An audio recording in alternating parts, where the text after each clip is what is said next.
नमस्कार, सत श्री अकाल, अस्सलाम वालेकुम जनाब। कैसे हैं आप सब? हाजिर हुआ हूं परमशत मिशन पर आपके सामने नया वीडियो लेकर। आज का शीर्षक है, आज का टॉपिक है विज्ञापन, इनकी उपयोगिता और महत्व। आखिर क्या प्रभाव है विज्ञापनों का हमारे जीवन पर, इसी के लिए आज आपके सामने हाजिर हुआ हूं लेकर के नया टॉपिक, विज्ञापन और उनकी उपयोगिता एवं प्रभाव।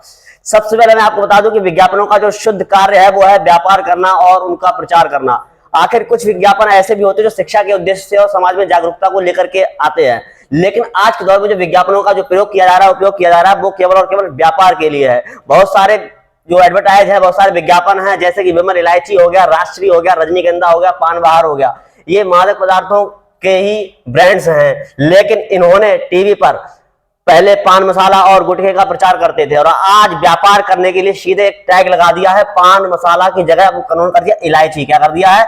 इलायची। जबकि सीधी सी बात है कि जो ब्रांड इलायची बना रहा है, बहुत बड़े बड़े अभिनेताओं द्वारा उसका प्रचार करवा रहा है और इलायची के नाम से, जबकि वह कंपनी वह जो है आपको पान मसाला और गुटखा भी बेचते हैं। जबकि अब उन्होंने जो है इसका नाम लेना बंद कर दिया और केवल इलायची का ही नाम देते हैं। जबकि जमाना जानता है कि ये लोग अब इलायची के नाम पे पान मसाला और गुटखे का व्यापार करते हैं। साथ ही साथ बहुत समय पहले और आज भी एक कंपनी है अमूल माचो, बड़ी ही जानी मानी कंपनी है और वह अंडरवियर्स अंडरगारमेंट्स बनाती है।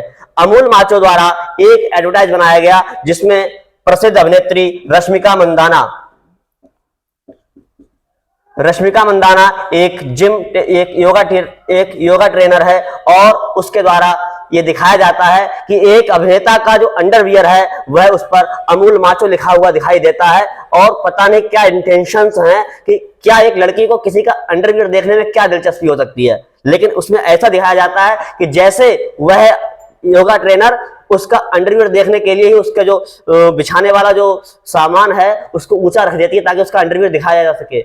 हम किस सोच को दिखाना चाहते हैं? लड़कियां क्या इतनी ऐसी होती हैं कि उनको दूसरों का अंडरवियर देखने में खुशी मिलती है? कौन लड़की किसी का अंडरवियर देखना चाहेगी? लेकिन अगर कोई यही काम कोई दूसरा व्यक्ति करता है या मुंह से बोल देता है तो हम उस पर हावी हो जाते हैं। लेकिन किसी ने इस बात आवाज नहीं उठाई कि लड़कियों के बारे में ऐसा क्यों दिखाया जा रहा है कि उन्हें किसी का अंडरवियर देखने में क्या दिलचस्पी है। इसकी जगह दूसरा एडवर्टाइज हो सकता था कि ऐसा होता कि एक गरीब लड़का जिसके पास पहनने को कपड़े नहीं होते और कोई आदमी कोई व्यक्ति उस व्यक्ति को इसका अमूल माचो का बना हुआ अंडरवियर या बनियान गिफ्ट में देता और उसका अंडरवियर घुटनों तक आ जाता, तो हम ये कहते कि उसकी लंबाई बड़ी है, उसमें कपड़ा ज्यादा है, उसकी इलास्टिक मजबूत है, उसमें सुविधा ज्यादा है, बरसात में कम गलता है, पानी में कम गलता है, टिकाऊ है, उम्रदराज है। ऐसी बहुत सारे जो है चीजें होती है जिसमें हम बता सकते हैं इसकी उपयोगिता ज्यादा हो सकती है। लेकिन यह दिखाना कि एक योगा ट्रेनर को उसका अंडरवियर देखने में ज्यादा दिलचस्पी है। हम क्या दिखाना चाहते हैं टीवी पर? हम क्या किस जमाने में आ गए हैं? हमारे अभिनेता जिनको हम अपना आइडल मानते हैं, अपना जो है देवता मानते हैं, भगवान मानते हैं, थाला मानते हैं, वो गुटखों का प्रचार कर रहे हैं, पान मसालों का प्रचार कर रहे हैं, इलायची का प्रचार कर रहे हैं। दूसरे आते हैं कॉन्डोम्स और उनके एडवर्टाइजमेंट्स पर। बहुत सारी कंपनियां कॉन्डोम्स का एडवर्टाइज करती हैं, निरोध का प्रचार करती हैं। आज से 15 साल पहले इनका प्रचार आता था, वो आता था सुरक्षा के लिए कि अगर आप अनचाहे बच्चों से बचना चाहते हैं या एड्स से बचना चाहते हैं तो आप कॉन्डोम्स का इस्तेमाल कीजिए। बहुत कम लोग जो इस मुद्दे पर बोलना चाहते हैं, लेकिन आज जितने भी कॉन्डोम्स के एडवर्टाइज आते हैं वो आते हैं आनंद के लिए, विलासिता की वस्तु बना दिया है। Extra dots, thin flavour, strawberry flavour, पता ही नहीं लगता कि ये कॉन्डोम्स हैं या चॉकलेट के फ्लेवर हैं या आइसक्रीम के फ्लेवर हैं, समझ में नहीं आता है। जबकि होना यह चाहिए कि उसका एक ही काम है, वो है एड्स से बचो, संक्रामक रोगों से बचो। लेकिन हम दिखाना क्या चाहते हैं? उन किन बिंदुओं पर हम बात करना चाहते हैं जिनके बारे में लोगों को पता नहीं है या पता है, मुझे समझ में नहीं आता आप क्या चाहते हैं। कब हम अपने बारे में अच्छे से सोचेंगे? कब हम अपनी जिंदगी का फैसला दूसरों को करने का जो है अधिकार देते रहेंगे?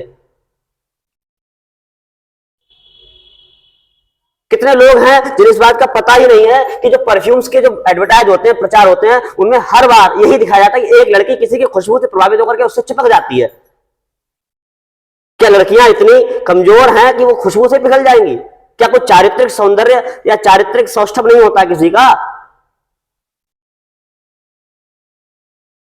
लड़कियां सिर्फ खुशबू से पिघल जाती हैं, लड़कियां सिर्फ खुशबू से आकर्षित हो जाती हैं। इसका मतलब उनके मन में ना विवेक है, ना बुद्धि है, ना उनका कोई चरित्र है। बस एक सेंट लगा लिया, परफ्यूम लगा लिया, बॉडी स्प्रे लगा लिया, लड़की मोहित। अंडरवियर माचो का पहन लिया, लड़की बस उसको ही देखेगी, दिख रहा है तो बार बार देखने का प्रयास करेगी। बहुत सारी कोको कोला, बहुत सारे जो ड्रिंक्स की जो कंपनियां हैं वो क्या दिखाती हैं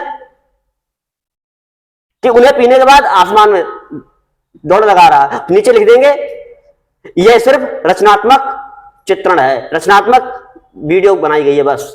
लेकिन इससे लिखने से क्या आपकी जिम्मेदारी खत्म हो जाती है? उसकी जगह आप लिख सकते हैं कि बहुत प्यास से पीड़ित एक आदमी को जब कोल्ड ड्रिंक मिलती है, जब आपका प्रोडक्ट मिलता है तो उसे लाभ पहुंचता है, उसे एनर्जी प्राप्त होती है, ना कि बनावटी चित्रण किया जाए।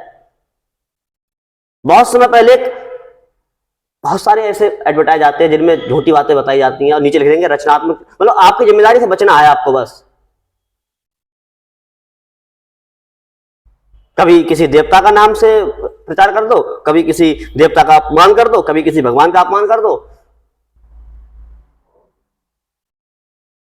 कब हम अपनी जिम्मेदारी को समझेंगे? कब हम ऐसी बातें करने के बारे में सोचेंगे कि वो जिम्मेदारी भरा कदम हो सकता है? कभी कभी हमारी जिम्मेदारी बनती है हम उन बातों को रखें जिनसे समाज को लाभ हो। कभी किसी ने देखा है कि किसी जमींदार के द्वारा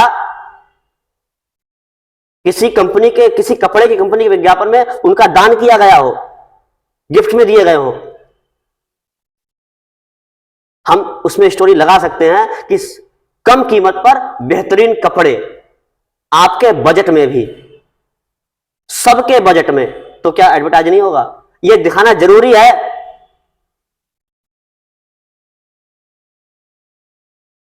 आप खुद समझदार हैं। हालांकि यह हमारा निर्णय सही है या गलत ये आप पर छोड़ता हूं।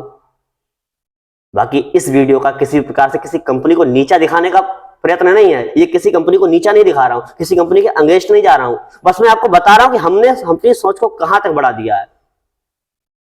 बाकी अगर इससे आपकी मानसिक हानि होती है तो मैं क्षमा चाहता हूं। बस मेरा एक छोटा सा प्रयास था। जय हिंद, जय भारत।